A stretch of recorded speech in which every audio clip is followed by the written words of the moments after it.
So, hello everyone, welcome to the second lecture of our complete HTML course। और इस course के second lecture में हम बात करने वाले हैं HTML के बारे में और भी डीप में, और उसके अलग अलग स्ट्रक्चर के बारे में हम बात करने वाले हैं। ठीक है, सो हम स्टार्ट करते हैं आज का लेक्चर। और आज के लेक्चर में हम सीखेंगे HTML एनाटॉमी, मतलब HTML में क्या क्या होता है और हम HTML कोड कैसे लिखते हैं। बाद में हम बात करेंगे बॉडी टैग के बारे में, डिफरेंस हेडिंग के बारे में, डिविजन्स के बारे में, एट्रीब्यूट्स के बारे में, पैराग्राफ्स, लाइन ब्रेक्स, लिस्ट और इमेज के बारे में। हम उन सभी के बारे में लाइन में बात करेंगे। ठीक है, तो सबसे पहले हम शुरू करते हैं बॉयलर प्लेट से। सो बॉयलर प्लेट क्या होता है? बॉयलर प्लेट वो होता है कोड का स्निपेट जो हम हमारे हर HTML फाइल में यूज करते हैं। सो उस बॉयलर प्लेट में हम सबसे पहले डिफाइन करते हैं डॉक टाइप। सो डॉक टाइप डिफाइन करने के लिए हम पहले लिखते हैं एक्सक्लेमेशन मार्क, और उसके बाद हम लिखते हैं डॉक टाइप, और उसके बाद लिखते हैं HTML। सो HTML वो बताता है कि हम HTML का कौन सा वर्जन यूज कर रहे हैं। HTML5 हमारा लेटेस्ट वर्जन है। अगर हम HTML5 यूज कर रहे हो तो हम लिखते हैं सिर्फ HTML। ओके, अगर हम HTML4 यूज कर रहे हो तो हमें ये जो लंबी स्ट्रिंग दिख रही है टेक्स्ट की, वो स्ट्रिंग डिफाइन करनी पड़ती है HTML4 के लिए। बट हमारे लेटेस्ट वर्जन HTML5 के अंदर हम सिर्फ लिखते हैं HTML। और ये डॉक टाइप जो डिफाइन करते हैं वो डिफाइन करते हैं हम पेज में सबसे ऊपर। सबसे पहले हम डिफाइन करते हैं ब्राउज़र को बताने के लिए कि हम जो लैंग्वेज यूज़ करने वाले हैं वो लैंग्वेज है हमारी HTML5 वर्जन की। और उसके बाद हम डिफाइन करते हैं HTML टैग। सो HTML टैग वो टैग है जिसके अंदर हमारा पूरा HTML के सारे टैग्स आएंगे। सभी टैग्स जो हम लिखेंगे वो सारे टैग्स HTML के अंदर आते हैं।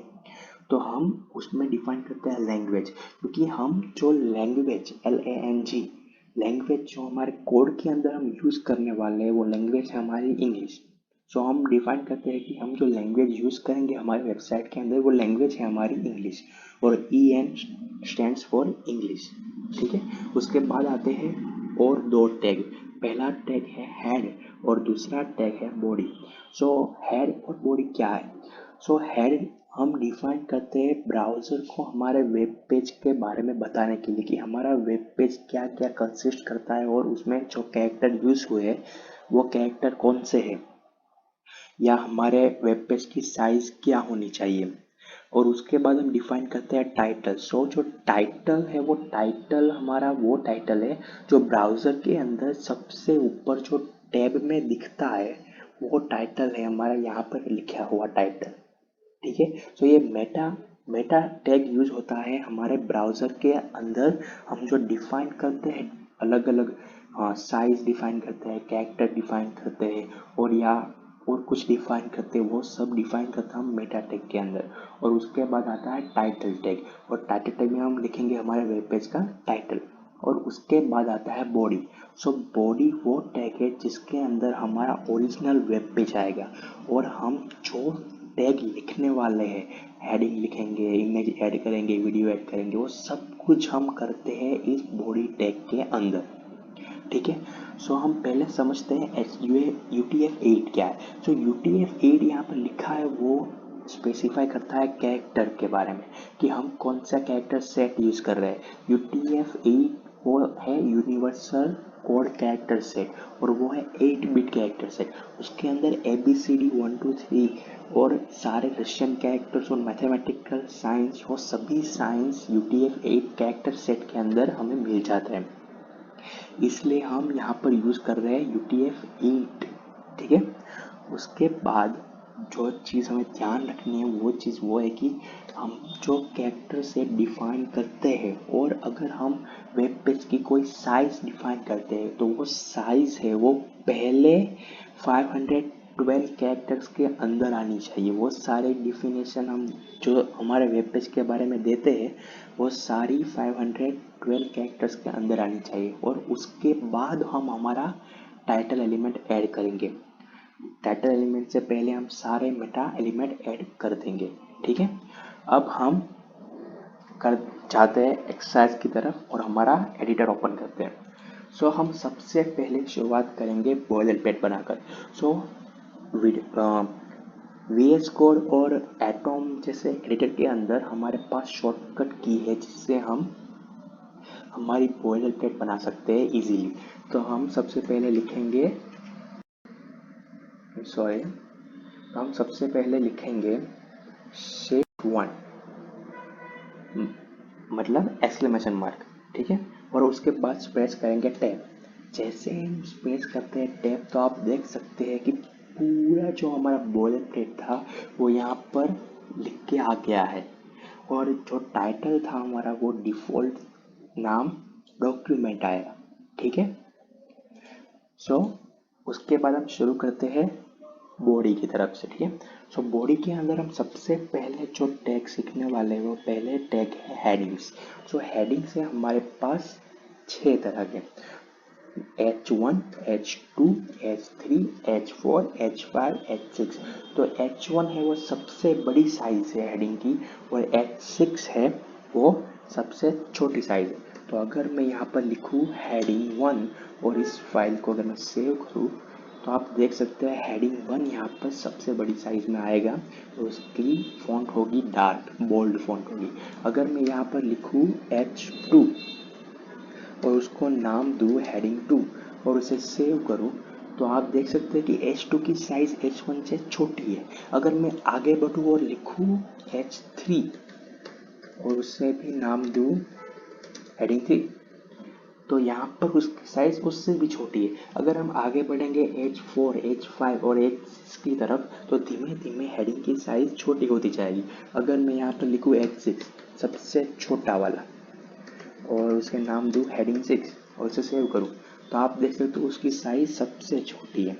उसकी साइज इवन पैराग्राफ के टेक्स्ट से भी छोटी है, ठीक है। अगर मैं यहाँ पर और आगे जाके ट्राई करूँ H7 और उसे लिखूँ मैं हेडिंग 7 और सेव करूँ तो आप देख सकते हैं कि यहाँ पर कोई चेंज नहीं हुआ। यहाँ पर जो डार्क होना चाहिए हेडिंग वो डार्क भी नहीं है, बट ये सिंपल टेक्स्ट है क्योंकि H7 टैग नहीं है, H7 कोई हेडिंग नहीं है, इसलिए हम उसमें कोई टेक्स्ट में कोई चेंज नहीं देखते और जैसा पैराग्राफ का टेक्स्ट होता है हम वैसा ही टेक्स्ट देखते हैं यहाँ पर, ठीक है। अब हम उसके बाद हम देखेंगे डिवीज़न टैग। सो डिवीज़न टैग हम डिफाइन करते हैं div से। क्या लिखते हैं div, DIV, ठीक है। और div क्यों यूज़ होता है? div यूज़ होता है हमारे HTML टैग्स को ग्रुप करने के लिए। अगर मैं ये सारे हेडिंग से उसको एक ग्रुप करना चाहूँ एक साथ तो हम यूज़ करते हैं div टैग। सो div टैग के अंदर हमने सारे हेडिंग्स लिख दिए। अगर मैं यहाँ पर दूसरा div टैग बनाऊँ और उसके अंदर मैं डिफाइन करूँ एक पैराग्राफ और यहाँ पर एक शॉर्टकट है lorem। अगर आप लिखेंगे lorem LOREM और स्पेस करेंगे टेल तो अपने आप देख सकते हैं पूरा एक पैराग्राफ लिख के आ गया।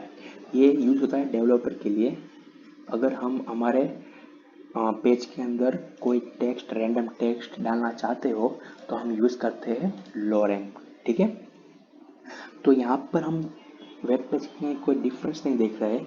डिवीज़न 1 और डिवीज़न 2 अलग अलग देख नहीं सकते, ठीक है, क्योंकि वो एक डिवीज़न है वो यूज़ होता है ग्रुप करने के लिए। सो यहाँ पर जो हम हेडिंग देख रहे हैं 1, 2, 3 और 6 वो सारे हेडिंग एक अलग डिवीज़न में है, एक साथ ग्रुप हुए हैं और ये पैराग्राफ है वो अलग डिवीज़न में है, वो एक अलग तरह का अलग पार्ट है, ठीक है। अगर आप उसमें चेंज देखना चाहते हैं तो हम यूज़ करेंगे स्टाइल का। तो मैं आपको बताऊंगा अब एट्रीब्यूट क्या होता है। सो एट्रीब्यूट है वो HTML टैग में यूज होता है।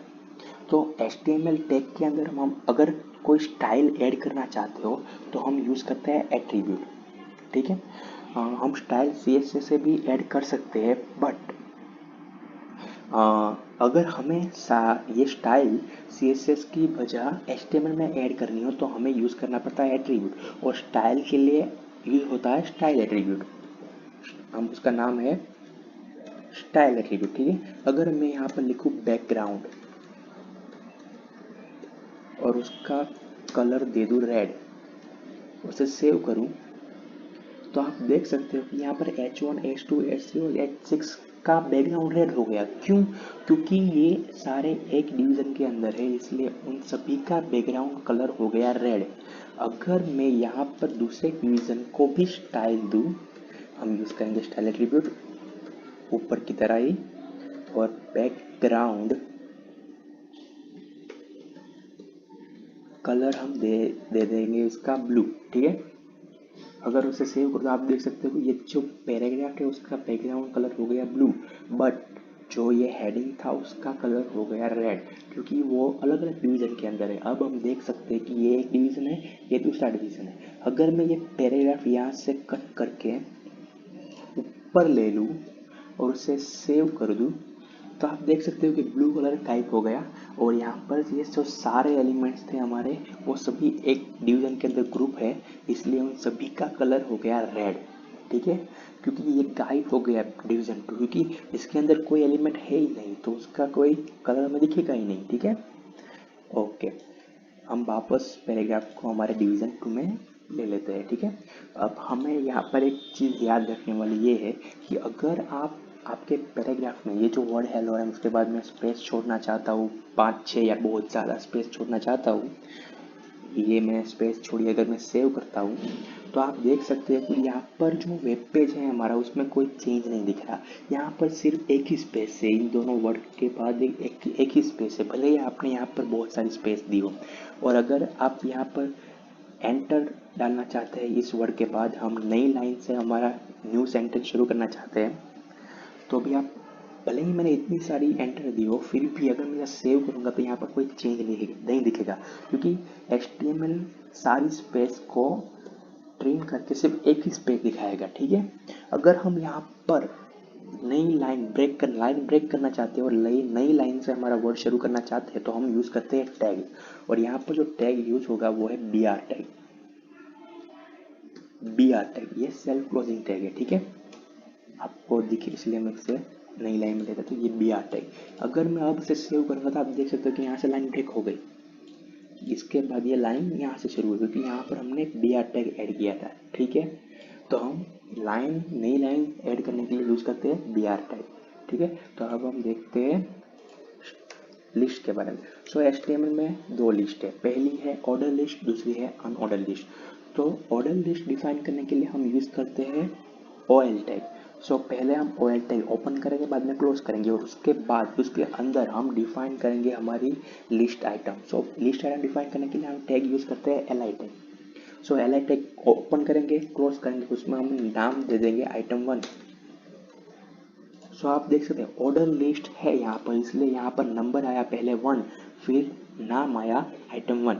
ठीक है, अगर अब मैं और एक लिस्ट आइटम ऐड करूँ तो यहाँ पर अपने आप ही इंक्रीमेंट हो जाएगा, आएगा नंबर 2 और उसका नाम होगा आइटम 2।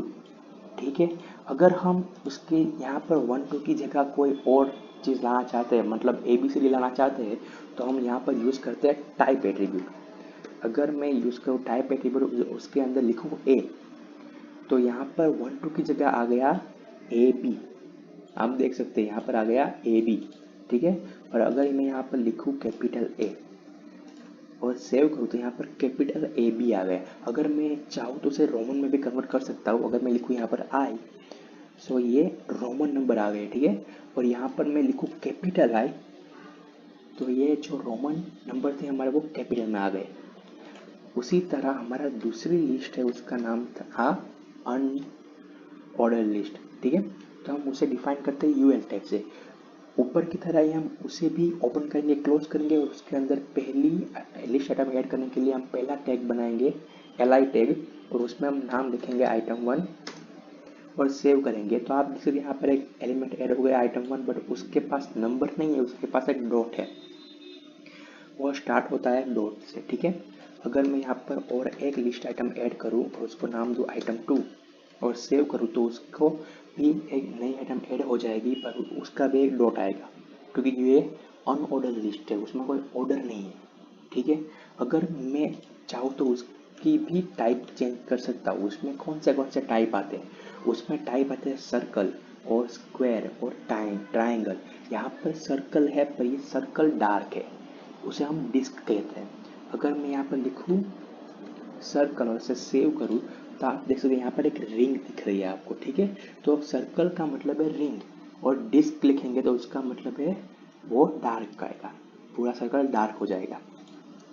तो हम उसके बाद देखते हैं हमारा last tag image. So image है वो सेल्फ क्लोजिंग टैग है, मतलब वो ओपन और क्लोज नहीं करना नहीं पड़ता, वो एक ही टैग है जो ओपन और क्लोज हो जाता है, ठीक है। तो हम लिखेंगे इमेज बाद में स्लैश और उसको greater than less than side में डाल देंगे। और इमेज टैग के पास होते हैं दो एट्रीब्यूट जो हमें डिफाइन करने पड़ते हैं। पहला है सोर्स एट्रीब्यूट और दूसरा है ALT एट्रीब्यूट। सो सोर्स एट्रीब्यूट क्या है? तो सोर्स एट्रीब्यूट में आती है हमारी इमेज की लिंक। अगर मैं यहाँ से कोई एक इमेज सिलेक्ट करूँ और राइट क्लिक करके उसकी इस इमेज की मैंने इमेज लिंक एड्रेस कॉपी किया है और अगर मैं यहाँ पर इसे पेस्ट करूँ तो ये आ गई उसकी लिंक, ठीक है। अब मैं इसे सेव करूँगा तो आप देख सकते हैं कि वो जो इमेज थी ये इमेज यहाँ पर आ गई है, उसका लिंक ये रहा, ये लिंक पे जो ये इमेज थी वो यहाँ पर आ गई है। सो अब देखिए ALT एट्रीब्यूट का क्या यूज़ होता है। तो ALT एट्रीब्यूट का यूज़ होता है टेक्स्ट डिफाइन करने के लिए कि अगर हमारी इमेज लोड नहीं हुई तो क्या होगा। अगर मैं यहाँ पर लिखूँ वॉल और इसे सेव करूँ, हमारी यहाँ पर इमेज लोड हो रही है इसलिए ये टेक्स्ट हमें नहीं दिख रहा। बट सपोज हमारी लिंक है वो गलत हो गई, ठीक है। अगर हमारी लिंक गलत है, मैं यहाँ पर रैंडम कोई टेक्स्ट ऐड करता हूँ, सेव करता हूँ, तो आप देख सकते हो यहाँ पर इमेज डिस्प्ले नहीं होगी क्योंकि हमारी लिंक गलत है। बट उसकी जगह जो हमने ये टेक्स्ट डिफाइन किया था ALT के अंदर वो टेक्स्ट हमको दिख रहा है क्योंकि हमारी इमेज लोड नहीं हो पा रही। अगर हमारी इमेज लोड हो जाएगी, अगर ये लिंक करेक्ट है और हमारी इमेज लोड हो जाएगी तो वो टेक्स्ट हमें नहीं दिखेगा, ठीक है। तो आज के लिए सिर्फ इतना ही। हमारे नेक्स्ट लेक्चर में हम और भी कई टेक्स्ट के बारे में बात करेंगे। So see you in our next lecture. Bye.